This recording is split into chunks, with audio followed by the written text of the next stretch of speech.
آج بھی میں آپ کو کہہ رہا ہوں ہم نہتے ہیں، پوری طرح سے نہتے ہیں. ہمارے پاس نہ کوئی ٹریننگ یافتہ کوئی تنظیم ہے، ہمارے پاس نہ کوئی ہتھیاروں والا سلسلہ ہے، کچھ بھی نہیں، ہم نہتے ہیں بالکل. اس کے باوجود اللہ رب العزت نے ان پورے ہتھیاروں سے لیس ظالموں کے سامنے بھی ہمیں ایسے رکھا ہے جیسے زبان 32 دانتوں کے بیچ میں صحیح سلامت رہتی ہے. زبان بڑی نرم ہے، اگر اس کو قطر دیا جائے تو کٹ جائے. 32 دانتوں کے بیچ میں تنہا رہتی ہے لیکن کبھی کسی سے کٹتی نہیں، اتفاق کبھی ہو جائے غلطی سے. اور اللہ رب العزت نے ہمیں ہتھیاروں سے لیس کافروں اور ظالموں کے بیچ میں ویسے ہی رکھا ہے جیسے زبان کو دانتوں کے بیچ میں رکھا ہے. میرے عزیزو، یہی جو نعمت ہے اللہ کی جو ہمارے ساتھ ہے، اس کے وہ حاسد ہیں یہود و نصارہ. یہودی کہتے ہیں پوری دنیا مل کر کے ہم پلان بناتے، منصوبے بناتے ہیں، ان کو ڈسٹرائے کرنا ہے، ان کو ختم کرنا ہے. پھر یہ نہ جانے کیسے جمع ہوتے ہیں. ہلاکو آیا ختم کیا، چنگیز آیا ختم کیا، قتل عام، لاکھوں کے قتل. لیکن پھر اسلام کی فطرت میں قدرت نے وہ لچک دی ہے، جتنا ہی دباؤ گے اتنا ہی وہ ابھرے گا، اتنا ہی ابھرتا ہے. اس نعمت کاملہ سے وہ حسد کرتے ہیں. اللہ رب العزت فرماتا ہے اپنے فضل سے اللہ نے ان کو یہ نعمت عطا کی. میرے عزیزو، یہاں پر رک کر کے میں صرف اتنی بات کہوں گا، حسد ایک ایسی بلا ہے. اللہ کے حبیب صلی اللہ علیہ وسلم نے فرمایا الحسد یأکل الحسنات کما تأکل النار الحطب.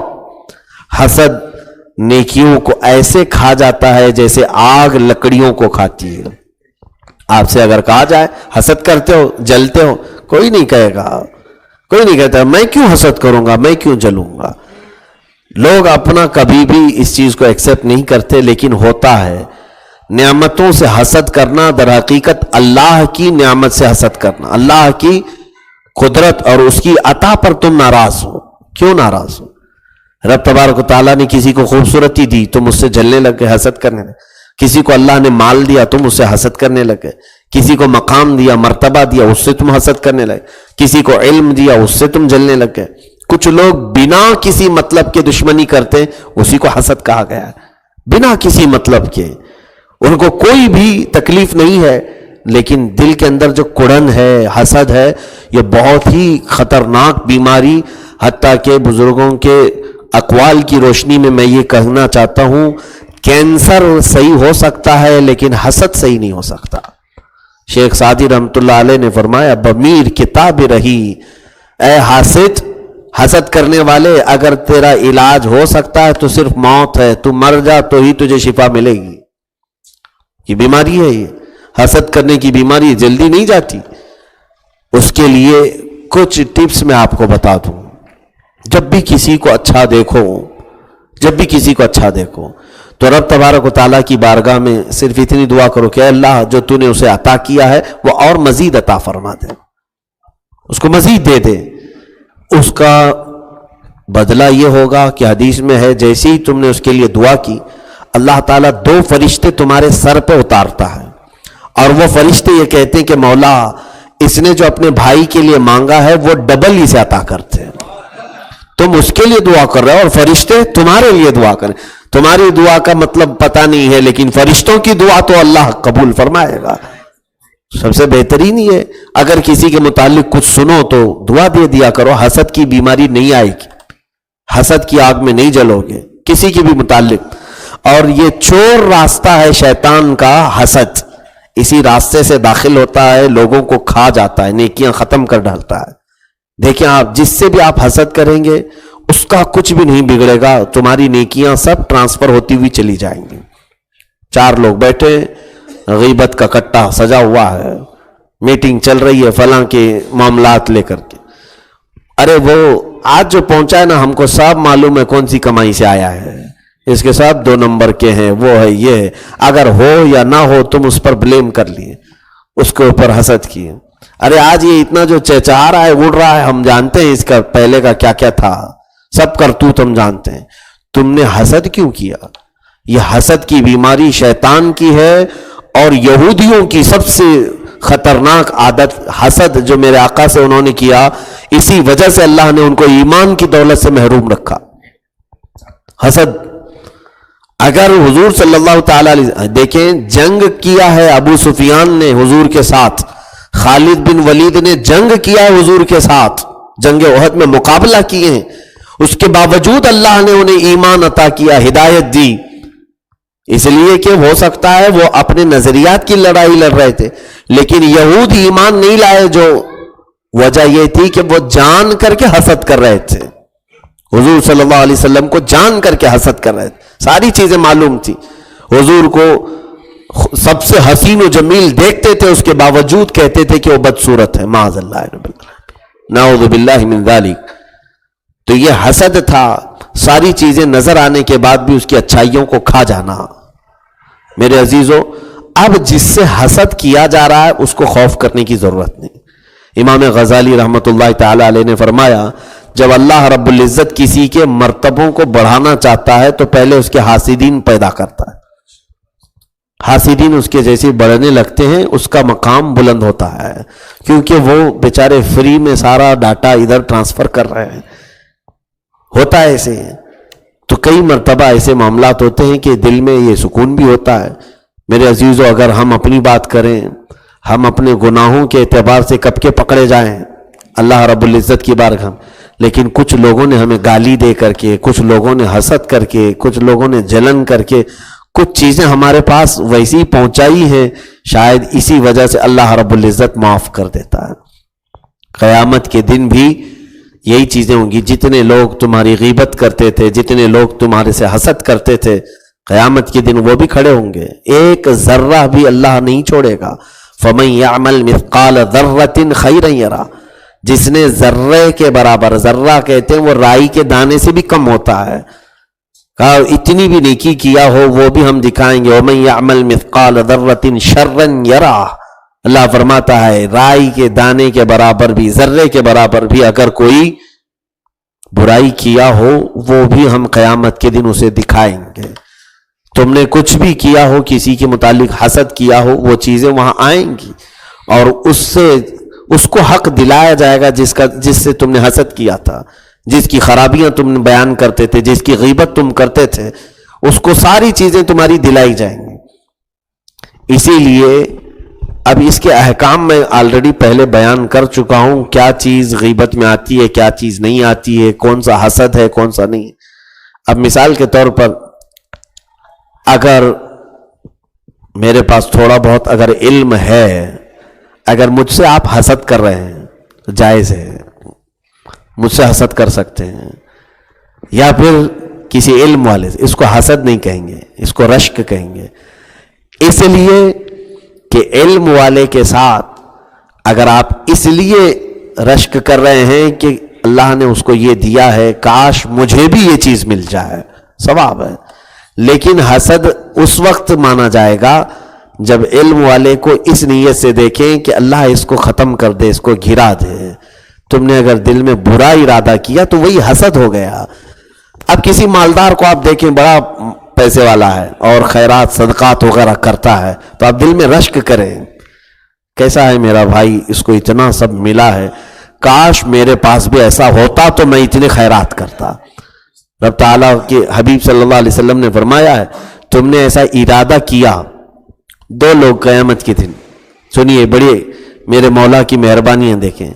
ایک کو اللہ نے بہت مال دیا تھا، بہت مالدار ہے، سیٹھ ہے، غربا مساکین کو بہت تقسیم کرتا تھا، خیرات کرتا تھا، بہت ثواب اس نے کمایا. اور ایک تھا غریب، اس کو کچھ بھی نہیں، اس کے پاس پیسے نہیں تھے، لیکن روزانہ اس امیر کو دیکھتا تھا اور یہ کہتا تھا کہ کاش میرے پاس ہوتے تو میں اس سے زیادہ لوگوں کو تقسیم کرتا. قیامت کے دن جب حساب ہوگا تو اس مالدار کو خیرات، صدقات اور مساکین کی محبت کی جو جزا ملے گی، جنت، اللہ رب العزت وہ بہت بڑا اجر اسے دے گا، اتنا ہی اجر اس غریب کو بھی عطا کرے گا. اس سے پوچھا جائے، یہ پوچھے گا کہ مولا اس نے تو بہت خیرات کیا، میں نے تو کوئی خیرات نہیں کی. رب فرماتا ہے تیرے پاس ہوتا تو تو بھی خیرات کرتا، تو نے نیت جو کیا اس نیت پر ہی اجر ہے، نیت پر اللہ اجر دے رہا ہے. تو جلنے کی بجائے کاش یہ نیت ہی کیوں نہ کر لیا جائے، حسد کرنے کی بجائے کیوں یہ نیت نہیں کر لیتے کہ کاش میرے پاس بھی ایسی طاقت ہوتی تو میں یہ کر لیتا۔ مجاہد کو دیکھ کر اگر آپ نے نیت کی کاش میرے پاس یہ تمام اسباب مہیا ہوتے تو میں بھی مجاہد ہوتا، تو اللہ تبارک و تعالیٰ تمہیں اس کے ثواب تک پہنچائے گا۔ حاجی کو دیکھ کر حج کی تمنا کرنا حسد نہیں ہے، بلکہ اگر آپ یہ تمنا کریں کاش میرے پاس مال ہوتا تو میں بھی اللہ کے گھر جاتا، رب تبارک و تعالیٰ تمہیں حاجی کے ساتھ قیامت کے دن اٹھائے گا۔ نیت یہ ہے، اور ایک طرف ہے وہ جلنا، کڑنا، حسد کرنا، اس میں جو ہے وہ بھی ضائع ہو جائے گا، وہ بھی ختم ہو جائے گا۔ اس لیے اس عادت سے توبہ کرے۔ کسی سے حسد اور جلن یہ بیماری ایسی ہے، اور خاص طور پر یہ بیماری کثرت سے عورتوں میں آتی ہے۔ عورتوں میں جلن، کڑن، حسد، یہ تمام چیزیں، اور اسی لیے یہ بھی فرمایا گیا۔ اچھا آپ سے ایک بات یہ بھی میں کہوں، حسد اگر کوئی کرتا ہے تو آپ کو اللہ رب العزت کی بارگاہ میں شکر بجا لانا چاہیے۔ کیوں؟ حسد اسی سے کیا جاتا ہے جس کے پاس کچھ ہوتا ہے۔ حسد کس سے کیا جاتا ہے؟ جس کے پاس کچھ ہوتا ہے۔ تو رب تعالیٰ کا شکر ادا کرو کہ اللہ نے کوئی نعمت مجھے عطا کی ہے، اس لیے یہ حاسدین پیدا ہوئے۔ اب کسی ایسے، جیسے مثال کے طور پر ایک خوبصورت عورت ہے تو دوسری عورتیں اس سے جلتی ہیں کہ اس کی خوبصورتی کی وجہ سے۔ کوڑھی سے کون حسد کرے گا؟ جس کے پاس کوئی صورت ہی نہ ہو، جلا ہوا، اس سے کون حسد کرے گا؟ رحم کی نظر سے دیکھ کے چلے جائیں گے۔ حسد اس سے کیا جاتا ہے جس کے پاس کوئی نعمت ہوتی ہے۔ تو جب تمہارے ساتھ کوئی حسد والے معاملات آئیں تو خوف نہ کریں، پریشان ہو کر کے بدلے کے انتقام کی آگ میں نہ بھڑکیں، بلکہ اللہ کا شکر یہ ادا کریں کہ رب نے میرے اندر کوئی نعمت عطا کی ہے جس کی وجہ سے حسد ہے۔ یہ بات تو صحیح ہے کہ دھواں وہیں سے نکلتا ہے جہاں آگ ہو، یہ مثال ہے، اور عطر نہ ہو تو خوشبو پھیلتی کیسے ہے؟ عطر ہو تو خوشبو پھیلتی ہے۔ اسی طرح یہ حسد کی بیماری بھی دوسروں کے ہاں اسی وقت آتی ہے جب تمہارے اندر کوئی خوبی آ جائے، جب تمہارے اندر کوئی نعمت اللہ کی آ جائے۔ تو رب تبارک و تعالیٰ نے یہ فرمایا وَكَفَى بِجَهَنَّمَ سَعِيرًا، جن لوگوں نے منہ پھیرا ہم سے، جن لوگوں نے منہ پھیرا، دوزخ کافی ہے ان کے لیے بھڑکتی ہوئی آگ۔ سعیر، اللہ نے فرمایا یہ سعیر جہنم کا دوسرا نام ہے، قرآن میں کئی جگہ پر آیا ہے، اور سقر بھی نام ہے جہنم کا۔ دوزخ کے کئی نام قرآن میں آئے، سعیر ہے، سقر ہے، جہنم ہے۔ تو یہ تمام چیزیں، جہنم کی وادیوں کا بھی نام آیا ہے، جیسے فسوف یلقون غرامہ، اللہ رب العزت نے یہ بھی قرآن میں فرمایا ہے، لزامہ۔ اور سورہ شعراء میں اللہ تبارک تعالیٰ نے اثام، ایک وادی کا ذکر فرمایا جہاں زانیوں کو ڈالا جائے گا، زنا کرنے والوں کو۔ سعیر جو وادی ہے جہنم کی، اس میں کثرت سے بھڑکتی ہوئی آگ ہوگی۔ جہنم کے طبقات ہیں، تو جہنم دوزخ کتنی بڑی ہے اس کا اندازہ نہیں کر سکو گے آپ۔ حدیث پاک میں ایک روایت یہ ملتی ہے کہ صحابہ اکرام حضور کے ساتھ بیٹھے ہوئے تھے تو اچانک ایک بڑے دھماکے کی آواز آئی حضور صلی اللہ تعالیٰ علیہ وسلم کی محفل میں۔ صحابہ سے حضور نے فرمایا میں نے ابھی ایک آواز سنی۔ حضور سنتے تھے، میں نے ایک آواز سنی۔ صحابہ سے فرماتے جانتے ہو تم وہ کون سی آواز میں نے سنی؟ صحابہ نے پوچھا یا رسول اللہ صلی اللہ علیہ وسلم آپ بہتر جانتے ہیں۔ فرمایا میرے آقا صلی اللہ علیہ وسلم نے آج سے تقریباً 70,000 سال پہلے دوزخ کے منہ سے ایک پتھر گرایا گیا تھا، وہ اب جا کر کے اس کی تہ میں گرا ہے۔ اب اس کی لمبائی اور چوڑائی اس کا اندازہ نہیں ہے۔ اور جہنم میں جن لوگوں کو ڈالا جائے گا یہ چھوٹے چھوٹے لوگ نہیں ہوں گے۔ جہنمیوں کی شکل جو ہے اس کو جو روایت میں بیان کیا گیا ہے، جب کسی کو دوزخ میں ڈالا جائے گا اس کو بڑے لقمے چاہیے۔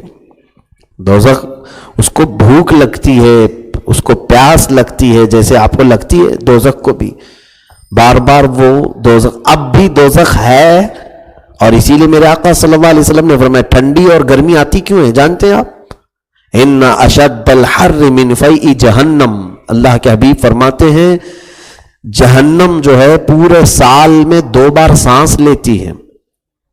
دوزخ جب وہ سانس لیتی ہے تو پوری دنیا میں ٹھنڈی، اور جب وہ سانس چھوڑتی ہے تو پوری دنیا میں گرمی پھیلتی ہے. اس کی صرف سانس کی گرمی ہے جو ہم یہاں گرمیوں میں ادھر سے ادھر تپش میں مرتے رہتے ہیں، اور جب وہ پورا ہی نگلے تو پھر کیا حشر ہوگا. لیکن ایک بات یہ یاد رکھیں کہ جہنمیوں کو جب ڈالا جائے گا تو ان کی شکلیں بدل دی جائیں گی، کیونکہ یہ شکل اللہ کے محبوب کی شکل ہے. اللہ تعالیٰ اپنے حبیب کی کسی بھی شکل والے کو دوزخ میں نہیں ڈالے گا. شکل بدل دی جائے گی تو کیسی ہوگی؟ فرمایا گیا کہ اس وقت جہنم میں جس کو ڈالا جائے گا اس کا قد، اس کی لمبائی، اگر وہ زمین پر کھڑا ہو جائے تو اس کا سر بادلوں پہ لگنے لگے گا، اور اس کے کان ایک ایک ہاتھی کے برابر ہوں گے، اس کا پیٹ ایک پہاڑ کے برابر ہوگا. اتنی بڑی شکل بنا کر کے دوزخ میں ڈالا جائے. کیوں؟ تاکہ یہ عذاب کو اچھی طرح سے چکھ سکے، عذاب کو اچھی طرح سے چکھ سکے. اور پھر ٹینشن بھی نہیں ہے کہ مرنا ہی نہیں ہے، ختم ہو گئی، موت ختم ہو جائے گی، چاہے پورے جھلس جاؤ چاہے پورے جل جاؤ. کیونکہ قیامت کے دن سب سے پہلے وہاں جو کام ہوگا وہ بھی حدیث پاک میں ہے، ایک بکرے کو لایا جائے، بکرے کی شکل ہوگی، اور سارے اہل محشر، ہم بھی ہوں گے آپ بھی ہوں گے وہاں پر میدان میں، فرشتہ ایک بکرے کی شکل کی کسی چیز کو لا کر ذبح کر دے گا، اور پوچھا جائے گا جانتے ہو اے انسانوں یہ کیا ہے؟ فرمایا جائے گا یہ موت ہے، اور موت کو بھی اللہ نے آج موت دے دی. اب جو دوزخ میں جائے گا اسے بھی موت نہیں آئے گی، اور جو جنت میں جائے گا اسے بھی موت نہیں، مرنا ہوگا ہی نہیں. اس کے بعد نان سٹاپ لائف ہے، بالکل نان اینڈنگ، کبھی ختم نہ ہونے والی زندگی ہے. تو میرے عزیزوں یہاں سعیر کا ذکر جو آیا ہے حسد کرنے والوں کو، آپ اندازہ کر سکتے ہیں حسد ایک ایسی بیماری ہے جو تمہیں اس بھڑکتی ہوئی آگ میں لے جا سکتی ہے. اسی لیے یہاں پر وہ آگ نہ بھڑکاؤ لوگوں سے جلنے کی، حسد کی، ورنہ پھر اس بھڑکتی ہوئی آگ میں جاؤ گے. اگر آگ لگانا ہے اپنے دل میں تو عشق مصطفیٰ کی آگ لگاؤ.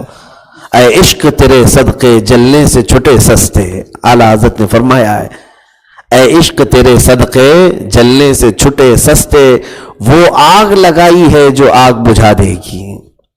قیامت کے دن ہم نے اگر مصطفیٰ کریم صلی اللہ علیہ وسلم کی محبت کی آگ لگا لی اپنے دل کے اندر، بار بار طلب ہو میرے نبی کی محبت کا، ان کے دیدار کا، تو قیامت کے دن فرمایا گیا کہ جب ایک عاشق رسول پل صراط کے اوپر سے گزر رہا ہوتا ہے، دوزخ کے اوپر سے جنت کی طرف جا رہا ہوتا ہے، تو جہنم پکار کر کے کہتی ہے بار بار اے دیوانے جلدی نکل جا، تیرے اندر جو آگ جل رہی ہے اس کی وجہ سے میری آگ ٹھنڈی ہو رہی ہے. یہ اس کا مقام ہے جو عشق مصطفیٰ میں مبتلا ہو. میرے عزیزو آگ حسد کی جلانے سے بہتر ہے محبت مصطفیٰ کی آگ بھڑکاؤ. اور یہ ایسی آگ ہے کہ پوری دنیا کو روشن کرے گی، کسی کو خاکستر نہیں کرے گی، جلائے گی نہیں، لوگوں کو راکھ نہیں کرے گی. اسی لیے حضرت ابو بکر صدیق رضی اللہ تعالیٰ عنہ، بلکہ حضرت جنید بغدادی کے متعلق بھی ایک روایت ہے کہ آپ کی خانقاہ سے قریب میں ایک یہودی یا کوئی عیسائی حکیم رہتا تھا، بہت پرانا حکیم تھا. تو آپ کا یعنی طہارت خانے کے جو پیچھے سے نالی گزرتی ہوگی پیشاب، تو وہ ایک جگہ بیٹھا ہوا، پیشاب اس وقت بھی یورین ٹیسٹ ہوتا تھا، آج بھی ہوتا ہے، اسی سے پتہ چلتا ہے انسان کی طبیعت کیا ہے. اس حکیم نے پیشاب دیکھ کر کے کہا، پیشاب کو غور سے دیکھا اور کہا اپنے چیلوں کو جو بھی اس کے پاس رہے ہوں، کہا کہ دیکھنا یہ پیشاب کہاں سے آ رہا ہے، یہ یورین. کہا کیوں؟ کہا کہ میں دیکھ رہا ہوں کہ ایک ایسے انسان کا ہے یہ پیشاب جس کا دل جل چکا ہے، جس کا دل جل چکا ہے. تو پھر ان لوگوں نے تلاش کیا تو وہ پوری خانقاہ پر پہنچے، وہ حضرت جنید بغدادی کی تھی. آئے پوچھے کہ مطلب یہ تو ہماری حکمت کے حساب سے، ڈاکٹری کے حساب سے اندر جس کا دل جل چکا ہو اس کا پیشاب ہو سکتا ہے. انہوں نے کہا صحیح پہچانے، میں نے محبت مصطفیٰ میں دل کو جلا دیا ہے.